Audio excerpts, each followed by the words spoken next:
The morning was bright but busy in the downtown area. The bank on the corner was already filled with people, the sound of typing and quiet conversations mixing with the faint hum of air conditioning. Everyone there seemed in a rush, dressed in business suits, checking their watches, trying to get things done before lunch. A woman walked up to the entrance, holding a small bag and wearing jeans, sneakers, and a plain white shirt. Her hair was tied back simply, and there was nothing about her that suggested wealth or power. She looked like an ordinary person who had just stepped away from running errands. When she stepped through the glass doors, a few eyes turned to her, then quickly looked away. She smiled politely at the security guard and made her way to the counter. The guard nodded but didn't seem interested in greeting her beyond that. Inside, several employees were helping customers, some standing, some typing behind desks. The woman looked around calmly, taking in every detail, though no one could guess that she wasn't there for just a regular transaction.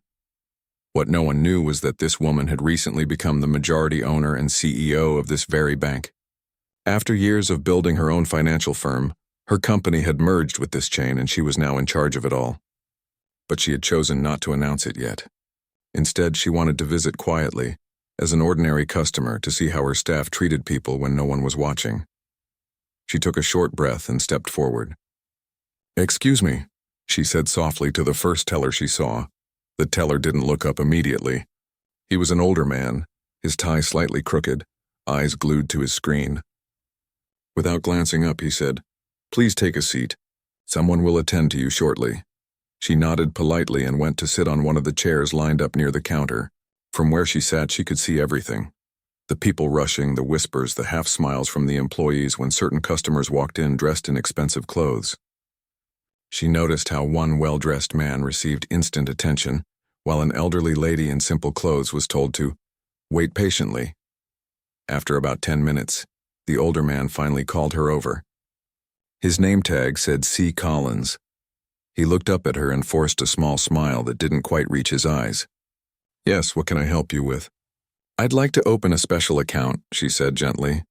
"One that allows higher deposits and certain investment options." Collins raised his eyebrows slightly. He looked at her clothes, then back at her face. "Those accounts are quite exclusive," he said slowly, as if explaining something to a child. "They require a minimum balance of $500,000. She smiled calmly. "That's fine. I'd like to know the process," he frowned. "I'm not sure that's what you really need." "Maybe we can set you up with a regular savings account first?" She kept her tone polite. "I appreciate that, but I'd prefer to open the premium one." "I've read about it." He leaned back in his chair, his lips tightening. "Look, ma'am," he said, lowering his voice slightly. "These accounts aren't for everyone. We usually handle them for investors or business owners." "I understand," she replied. "I am a business owner."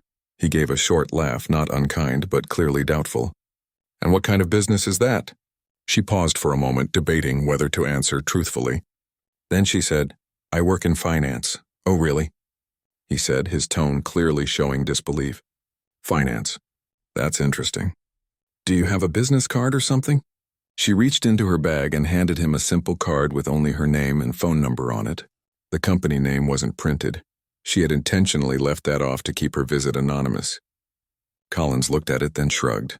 "I see. Well, even if you're in finance, we need proof of income and references for this type of account. It's a bit more complicated than just walking in." "I understand," she said again, still calm. "Could I speak with the branch manager, please?" At that, Collins looked slightly annoyed. "The manager's very busy today.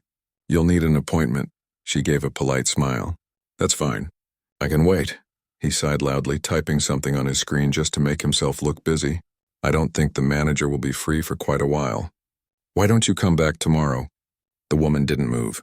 She simply said, "I'd prefer to wait today." Collins looked up at her fully this time, irritation visible in his face. "Ma'am, please understand that this is a professional environment. You can't just walk in off the street and demand high-end banking services." Her expression didn't change. "I'm not demanding anything," she said softly. "I'm asking about services your bank offers." He gave a short laugh again and said, "Well, not everyone who asks gets them." A couple of customers nearby turned to glance at them. The woman could feel a few pairs of eyes on her, but she stayed composed. She could have ended the moment right there by revealing who she was, but she didn't. She wanted to see how far this would go. Could you please still check if the manager is available? She asked kindly. Collins hesitated, clearly torn between annoyance and pride. Fine, he said sharply. He stood up, walked toward the manager's office, but instead of entering, he stopped by another desk and started chatting with a colleague. After a few minutes, he returned. The manager is busy, he said shortly. The woman nodded slightly. That's all right. I'll wait here. Her patience seemed to irritate him even more. He looked at her and said, You know, some people try to fake their way into these services. We have to be careful about fraud. You'd be surprised what people come up with. She met his eyes steadily. I'm sure you do, she said. It must be difficult to know who's real and who isn't. He smirked slightly. Exactly. At that moment, another customer, a young man in a suit, walked in. Collins immediately stood up, smiled warmly, and greeted him. Good morning, sir. How can we help you today? The contrast was clear. The woman stayed seated, quietly observing. She noticed how quickly Collins became friendly when someone looked wealthy. He even offered the man a cup of coffee. When the suited customer left, Collins came back, his tone flat again. So have you decided what you actually want to do? I already told you, she said, still calm. I'd like to open the premium account. Collins sighed dramatically. Look, this is wasting my time. If you can't show proper documents or proof of income, there's no point. She opened her bag and took out a folder.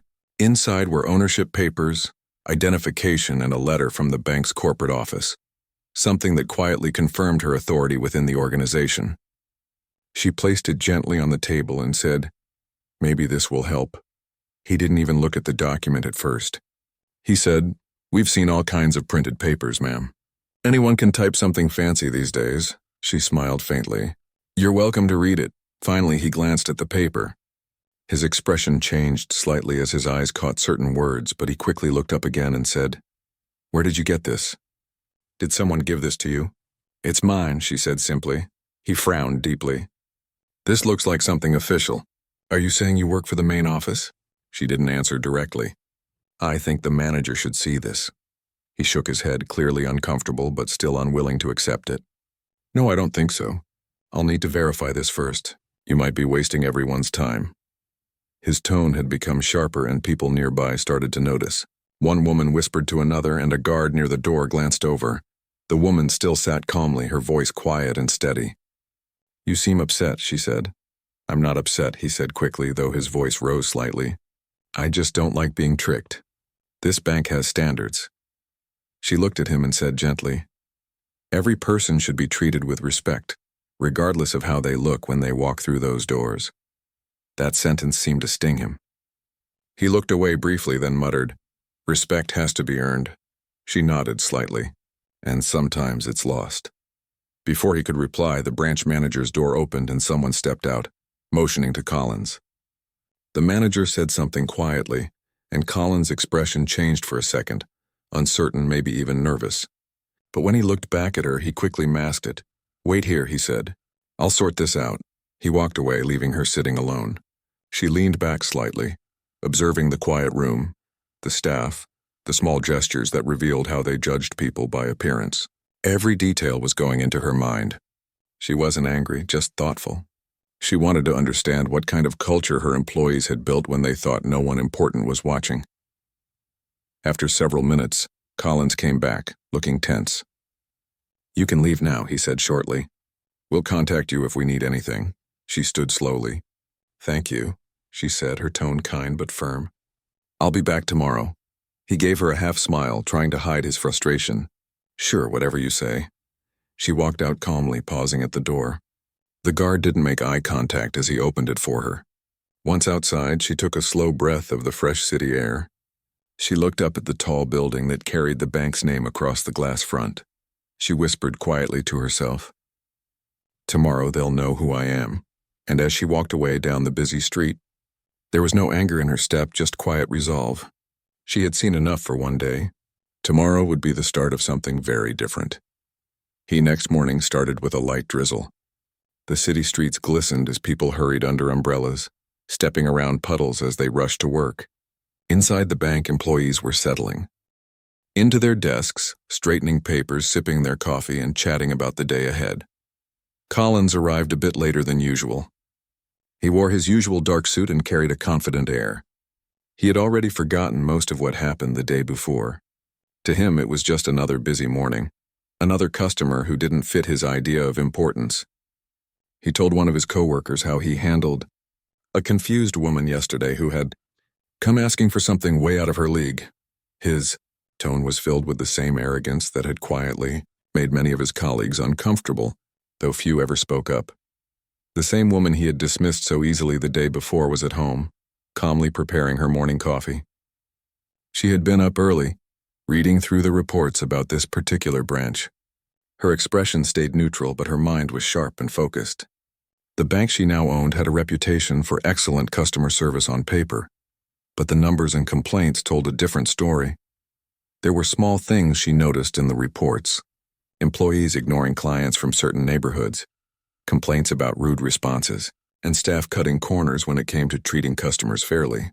The list wasn't long, but it was enough to show her that the problem wasn't just one person. It was a mindset. She decided that today she would dig a little deeper. By mid-morning, she arrived at the bank again. This time she wore the same simple outfit as before. No designer clothes, no jewelry, nothing that screamed importance. She wanted to see if the lesson she had silently hoped for had begun to sink in. As she entered, the same guard from yesterday gave her a brief look and nodded. Inside, Collins saw her and frowned slightly. "You again?" he said under his breath as she approached. "Good morning," she said pleasantly. "I came back to see if the manager is free today."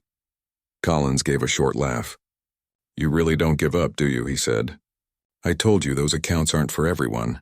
"I remember," she said softly, "but I'd still like to speak with someone who can explain the process properly." He leaned on the counter, clearly amused. "You know, this kind of persistence doesn't always help. I'm telling you, you'll waste your time. People like you should start small. Maybe open a regular savings account first. Prove you can maintain it, then move up." His words hung in the air. A few people nearby heard him and exchanged awkward looks. The woman's calm expression didn't change. "Do you treat all customers this way?" she asked. He smiled faintly, mistaking her calmness for weakness. "Only the ones who don't listen," she nodded thoughtfully. "I see." "Look," he said, lowering his voice, "there are certain expectations here. We work with serious investors, business owners, professionals, people with a certain background. You understand what I mean, right?" She paused for a second, her gaze steady. "I understand completely." Before she could say more, another employee, a young woman named Clara, walked by and recognized her from the day before. Clara had seen what happened yesterday and had felt uneasy about it. She came closer and asked gently, "Ma'am, are you here for assistance again?" "Yes," she said, turning to her. "I wanted to ask a few questions about your investment options." Before Clara could respond, Collins interrupted. "It's fine, Clara. I've got it handled." Clara hesitated. She looked at the woman, then back at Collins. "Are you sure?" I said it's fine," Collins repeated sharply. The woman looked at Clara kindly. "Thank you. I appreciate your help." Clara smiled a little, nodded, and moved away. "See what I mean?" Collins said quietly. "You can't just walk in and expect special treatment. We have systems for a reason." The woman's calm tone didn't waver. "I never asked for special treatment. I only asked to be treated with respect." Collins sighed loudly, clearly losing patience. "Respect is earned. Maybe come back when you actually have something worth investing." She stood quietly for a moment, her hands resting gently on the counter. "It's interesting," she said softly. "You think respect depends on money?" He gave a dry laugh. "In this business, that's usually how it works." "Then maybe this business has forgotten its purpose," she said simply. Before he could reply, the branch manager stepped out of his office again, talking on the phone. The woman noticed him but didn't speak yet. She waited, watching how Collins behaved when his manager was near. The manager glanced around and nodded politely to a few customers before returning inside. Collins immediately straightened his posture, his tone softening as another man in a suit came up to the counter. His friendliness returned in a flash, smiling, helpful, full of charm. The difference was striking. When the suited customer left, the woman asked, "Do you always change your attitude depending on who you're speaking to?" He looked at her sharply. "What's that supposed to mean?" "It means," she said quietly, "you treat people differently based on how they look." He frowned deeply. "That's not true. I just know when someone's serious about banking. Or when someone looks like they have money, she said gently. His jaw tightened. Are you accusing me of something? No, she said. I'm observing. That word seemed to unsettle him. He glanced around, then muttered, Look, I don't have time for games. If you want to open a regular account, fine. Otherwise, please move aside so I can help real clients. A small silence followed. People nearby looked up, sensing the tension but unsure how to react. The woman sighed softly. I'll go, she said, her tone calm as ever. But you'll see me again soon. He gave a short laugh, not taking her seriously. Sure, he said, waving her off. She walked out slowly, her steps quiet. Outside, she stood for a moment, looking at the reflection of the bank's tall glass windows. Inside those walls, people were being judged every day without even realizing it. Later that afternoon, in her office across town, she met with her legal team and a few senior executives. They were surprised to see her dressed so casually and even more surprised by what she told them. I visited the main branch yesterday and again today, she said. I saw how customers were treated when they didn't look rich or powerful. It was disappointing. Her team looked at one another uncertainly. One of them spoke. Do you want us to address it quietly? Maybe a warning? She shook her head. No, I want to see how deep this goes. I want to visit other branches next week, unannounced. But before that, we're going to start right here. She asked for a list of every complaint that had been filed in the last 6 months. As they went through the reports, she noticed the same name appear repeatedly. Collins. There were minor incidents, customers describing him as rude, dismissive, or unhelpful. But no real action had been taken. His seniority had protected him. She closed the file and said calmly, Tomorrow morning I'll visit again, but this time they'll know who I am. The next day arrived bright and clear. Inside the bank there was an unusual buzz of activity. The regional director had informed the staff that the new CEO would be visiting in person. No one knew exactly when or what she looked like. The staff hurried to polish the counters, tidy the offices, and prepare everything. Collins was in his best mood, cracking jokes, making sure his tie was straight. I bet the new CEO is one of those corporate types, he said to a coworker. Fancy, strict, probably checking numbers and reports all day. He didn't realize that the woman he had dismissed was walking toward the building at that very moment. She stepped through the glass doors again, but this time the atmosphere was different.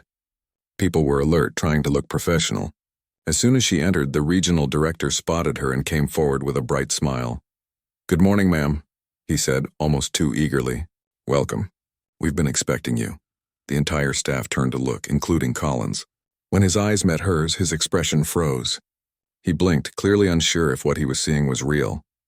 The woman smiled politely and shook hands with the director. Thank you, she said.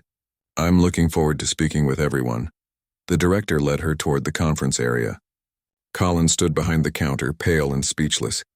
A few coworkers noticed and whispered to each other, confused by his reaction. Inside the meeting room, the woman spoke clearly but calmly. Before we begin, I want to thank everyone for being here. I've heard wonderful things about this team, and I'm sure we'll accomplish even more together, but I also believe in honesty. Yesterday and the day before, I visited this branch as a regular customer. I wanted to see how our people treat those who walk through our doors. A quiet murmur spread across the room. Collins's heart pounded in his chest. The woman continued, I wasn't treated as a customer. I was treated as someone unworthy of time and respect. That told me more about our company culture than any report ever could. No one spoke. The air was heavy with silence and realization. Then she looked directly at Collins and said, We'll talk privately later. For now, let's make one thing clear. Every person who enters this bank deserves dignity. That is the real foundation of our success. Everyone nodded quietly, some unable to meet her gaze.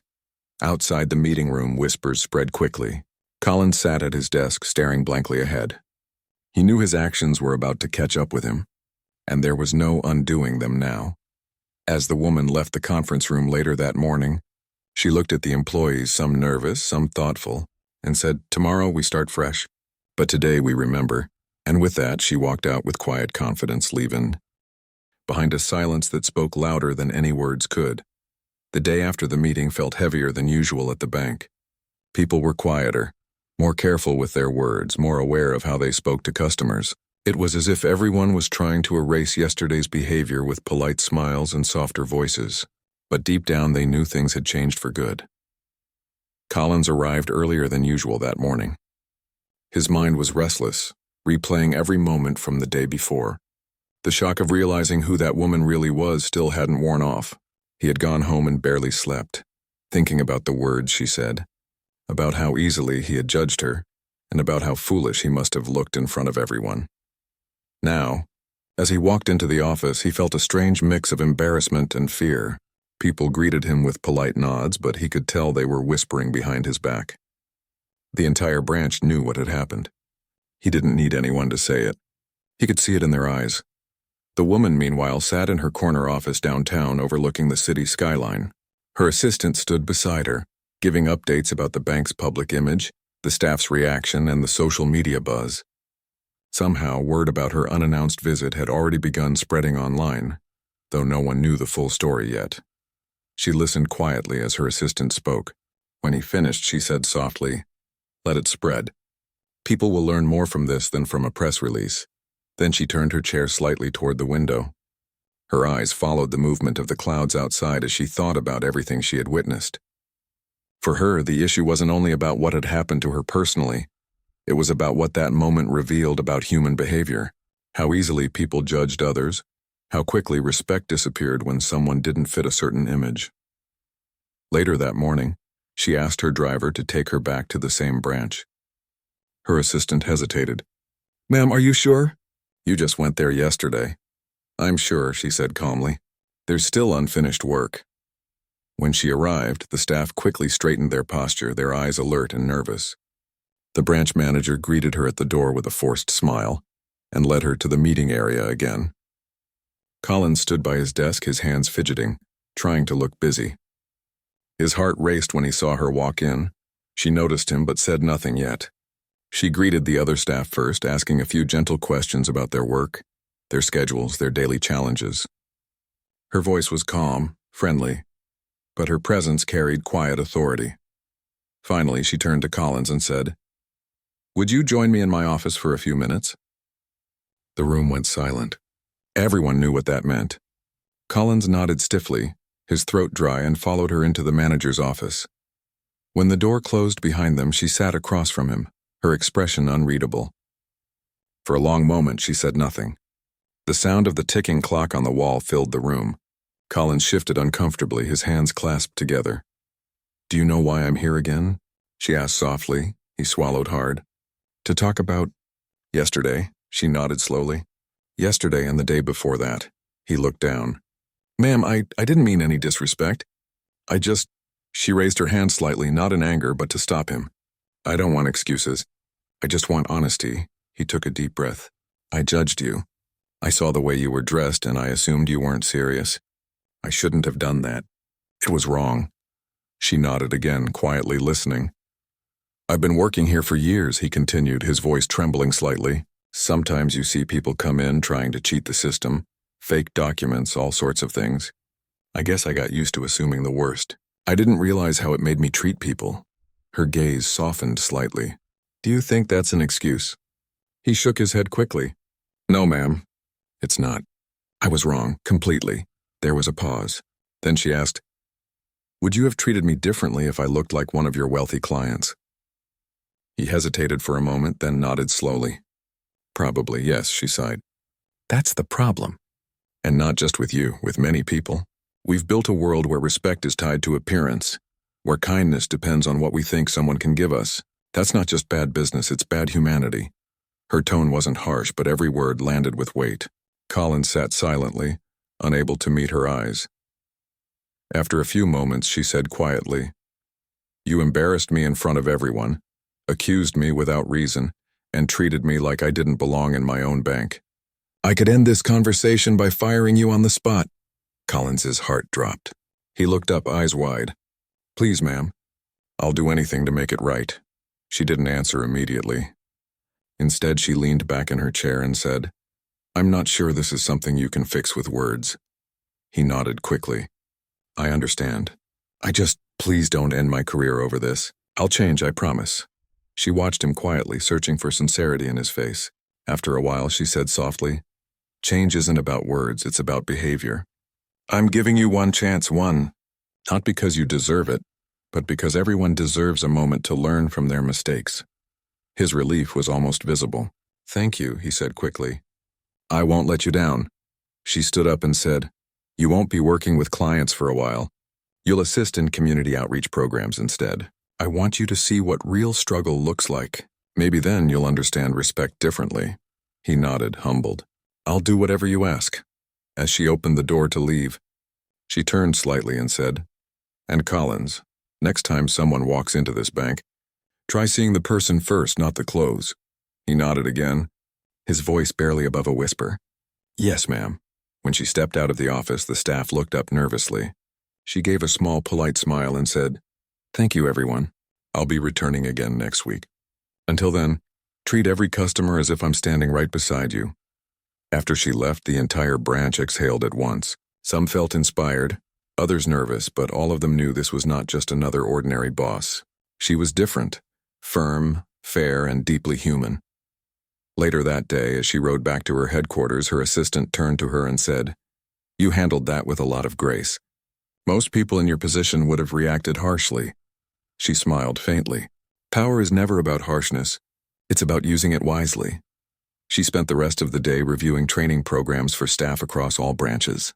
She instructed her HR team to design a new policy, one focused entirely on empathy, equality, and real customer service. Every employee, regardless of position, would go through it.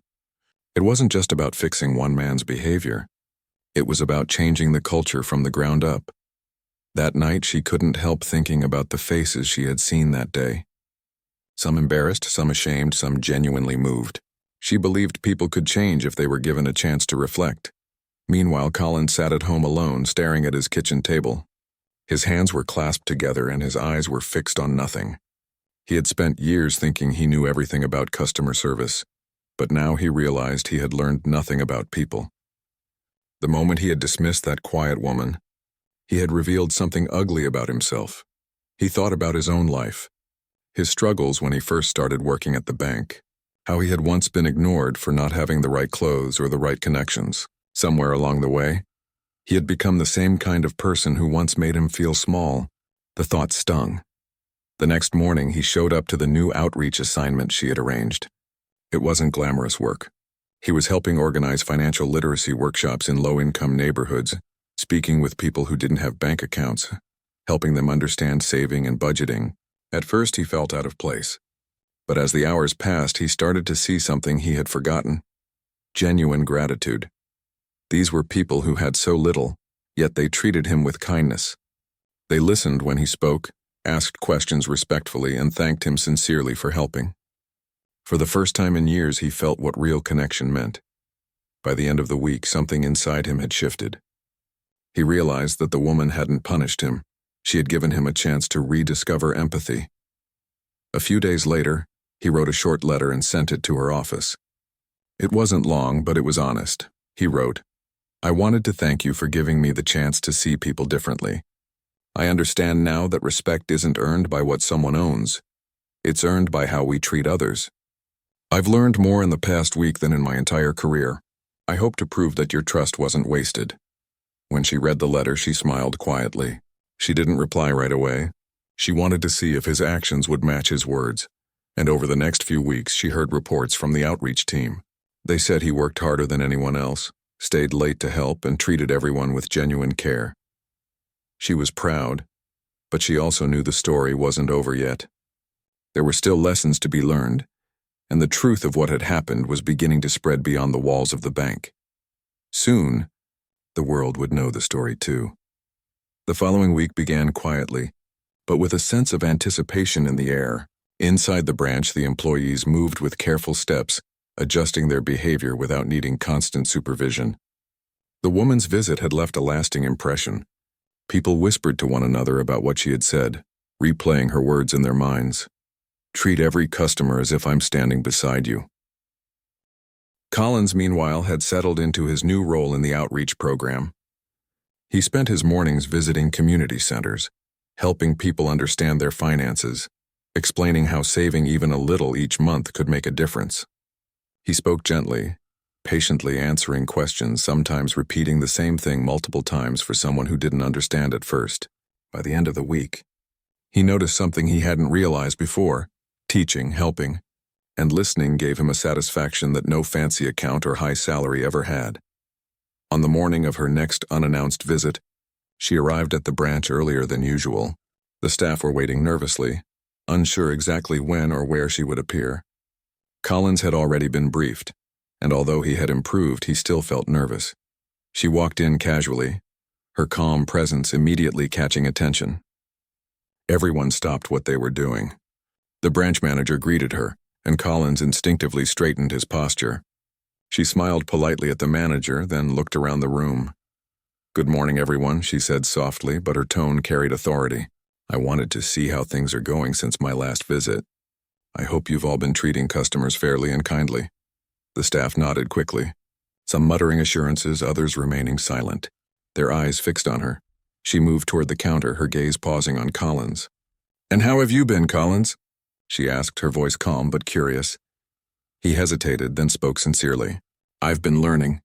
I've been working with the outreach programs, meeting people who don't have much, and helping them understand banking. I think I'm starting to understand what you meant about respect." She nodded, satisfied. "Good.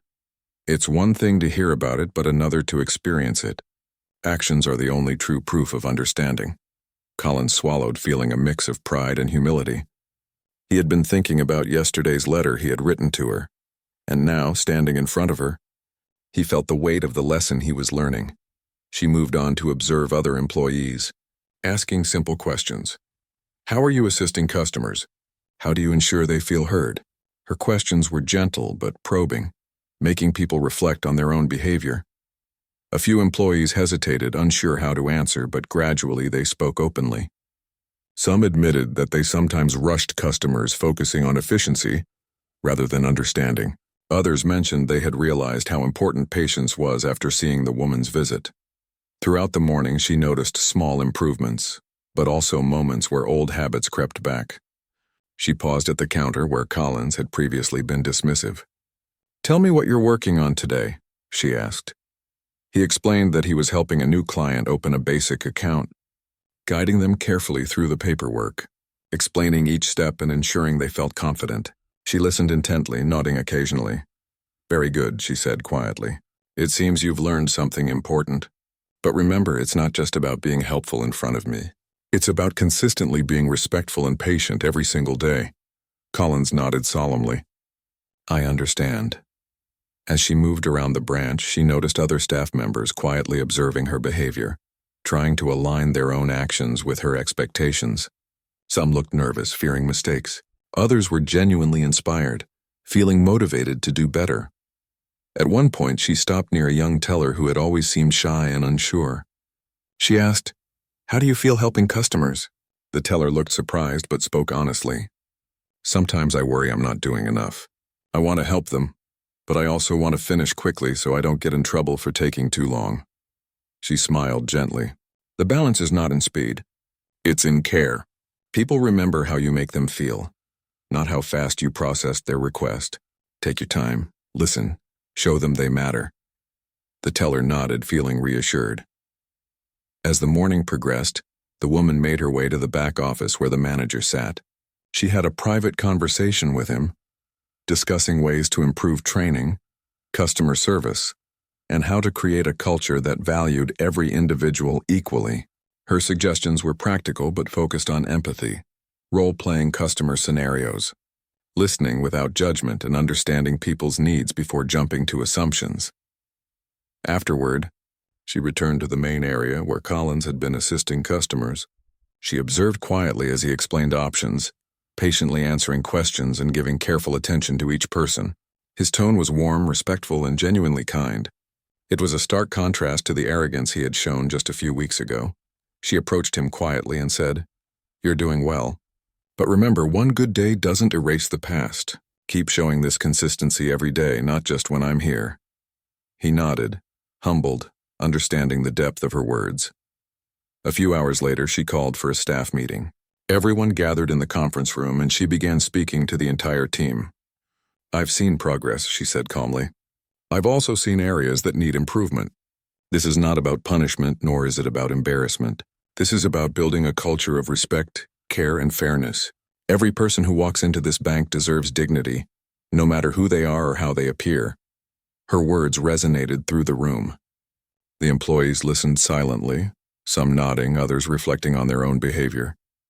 She then addressed Collins directly. You have made progress, but this is only the beginning. Respect and empathy are skills that must be practiced every day, not just when someone is watching.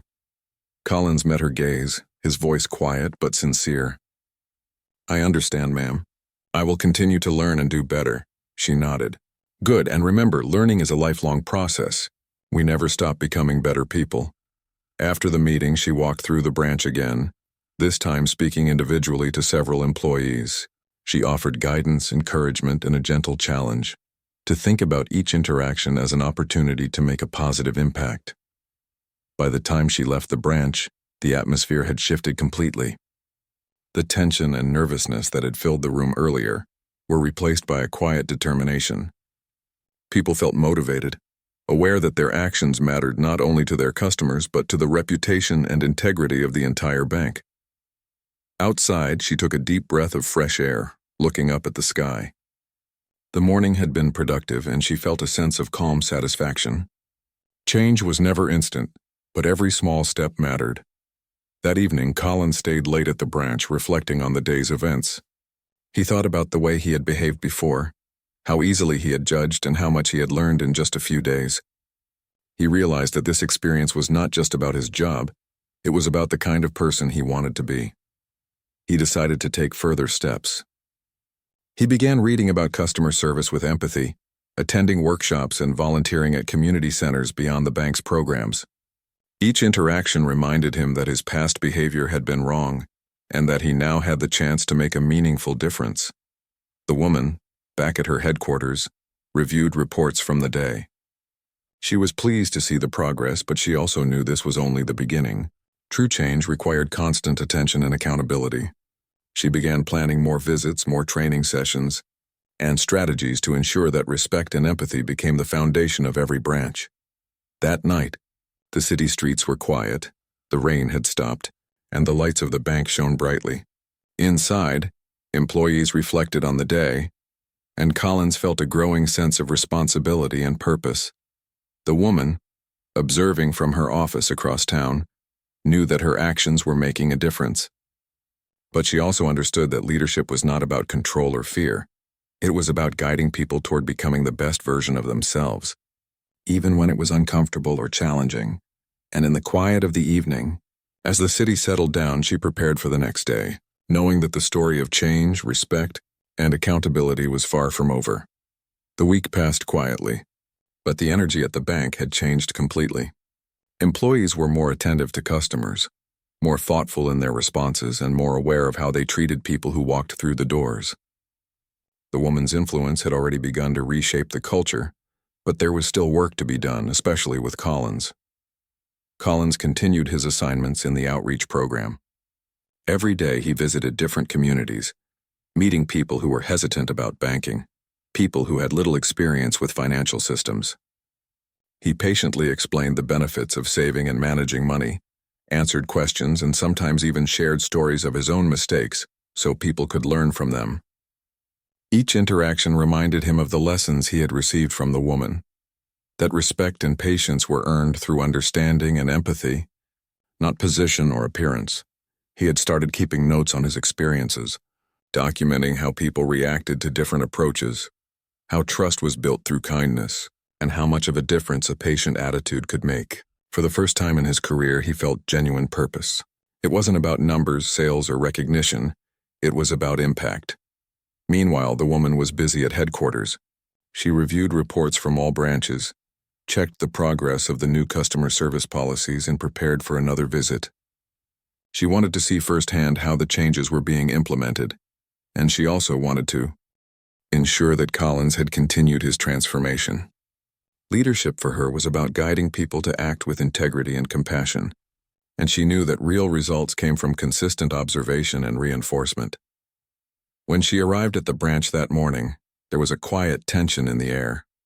Employees straightened instantly, aware that she had returned. Collins had been instructed to meet her in a private office before she toured the main area. His hands trembled slightly as he waited, but his mind was clear. He had thought about this moment for days and knew that honesty, humility, and sincerity were the only ways forward. She entered calmly, her presence immediately commanding attention without needing to raise her voice. "Good morning, Collins," she said. "Good morning, ma'am," he replied, standing straight. "Please sit," she said, gesturing to a chair. They both settled, and for a moment there was silence. Collins knew she wasn't there to criticize him for the past. She was there to evaluate his growth and commitment. "I've reviewed your progress over the past week," she began. "From what I've heard and seen, you've made strides. You've shown patience, humility, and a willingness to learn, but I want to hear from you directly. Tell me how this experience has affected you." Collins took a deep breath, thinking carefully. "Ma'am, I realize now that I treated people based on how I judged their appearance and assumed their worth. I see now that respect and kindness shouldn't depend on wealth, status, or clothing. Every person deserves to be heard, to be treated fairly, and to feel valued.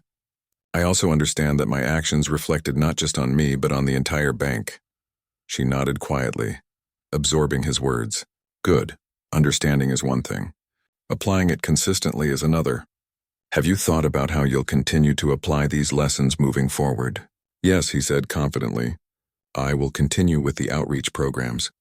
I'll mentor new staff on empathy and customer care. And I'll make sure every interaction I have, no matter how small, reflects the values I've learned." She smiled faintly, a rare expression of approval. "Very well. You have shown growth, but you also need to demonstrate accountability for your past actions." Collins's stomach tightened. He understood what she meant. "I'm ready to take responsibility," he said. "Good," she said, standing. "Then today you'll meet with the staff and share your experience honestly. Not to make excuses, but to show that growth is possible if we face our mistakes." Collins nodded and took a deep breath. He walked into the main area where employees were gathered, waiting for instructions. Their eyes widened as he began to speak. "I want to apologize for my behavior," he said quietly. "Recently, I judged a customer unfairly, assumed things about them based on appearance, and acted in a way that was completely unprofessional. I embarrassed myself in the bank, and I want you all to understand that this is not acceptable. I've been learning about empathy, patience, and respect, and I hope to show you how important it is to treat every customer as a human being first, no matter who they are." There was silence at first. Some employees nodded slowly. Others were quiet, and a few looked relieved that someone was speaking honestly. Collins continued. "I've learned that respect isn't earned by status, wealth, or power. It's earned by how we treat others, by our actions, and by being patient and understanding. I've spent the past week in outreach programs, helping people who are new to banking, listening to their concerns, and guiding them carefully. It's changed how I see my work and my responsibilities." The staff listened intently. His words weren't rehearsed or defensive, they were sincere. Some staff members felt inspired, realizing that growth and change were possible even for those who had made mistakes. After Collins finished, the woman addressed the group. "What Collins has shared is an important lesson for all of us. Mistakes happen. We all judge, assume, and sometimes act without thinking. But the key is to recognize it, take responsibility, and do better. That is how we create a culture of respect and empathy." She paused, letting her words sink in. "From today onward, I expect everyone in this branch, and across all branches, to uphold these principles. Our work is not just about numbers or profits, it's about people. Every individual who enters our doors deserves to be treated with dignity." A quiet murmur of agreement passed through the room. The staff felt a renewed sense of purpose. It wasn't fear that motivated them. It was understanding, clarity, and the desire to be part of a positive change. Later that afternoon, she called Collins into her office again. "We've reached an important point," she said. "You've shown growth, accountability, and a willingness to learn. But there's one final step.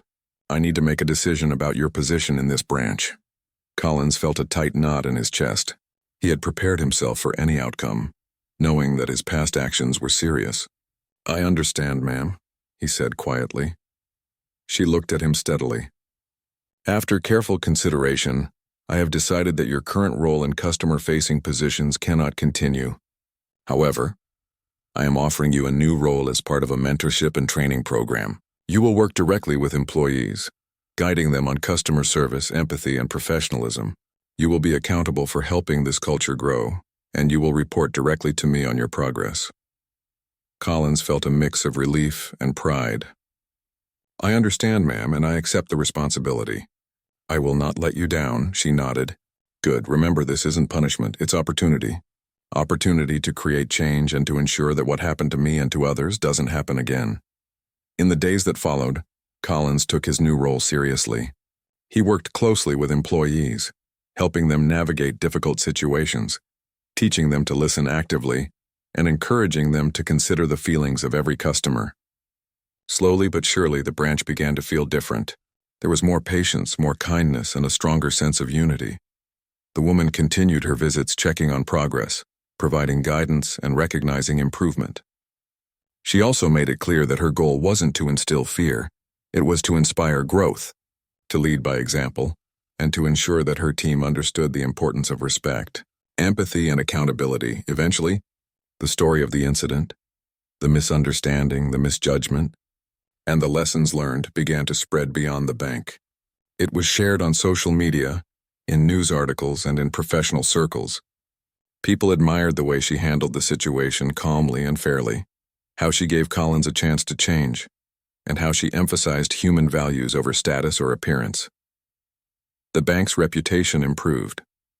Customers noticed the difference in service, and employees felt proud to work in an environment that prioritized respect and empathy. Collins, once the subject of criticism, became a model of growth and mentorship. One evening, after a long day of meetings and visits, the woman stood in her office, looking out over the city. She thought about the journey so far, the mistakes, the lessons, and the growth. Leadership, she knew, was never about control or punishment.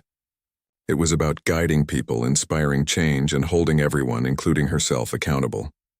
She smiled quietly to herself. The story of the past few weeks had ended, but the culture she had started building was only beginning. She knew there would be challenges, but she also knew that with patience, empathy, and firm guidance, change was possible. And in the quiet of the night, as the city lights reflected off the buildings, she felt a deep sense of satisfaction. A lesson had been learned, growth had been achieved, and the future of the bank and the people within it was brighter because of it. She whispered softly, almost to herself, "Respect is not given. Respect is earned, but more importantly, it's shown to everyone, every day." And with that, she turned away from the window, ready to continue her work, knowing that real leadership was about nurturing humanity in everyone she encountered.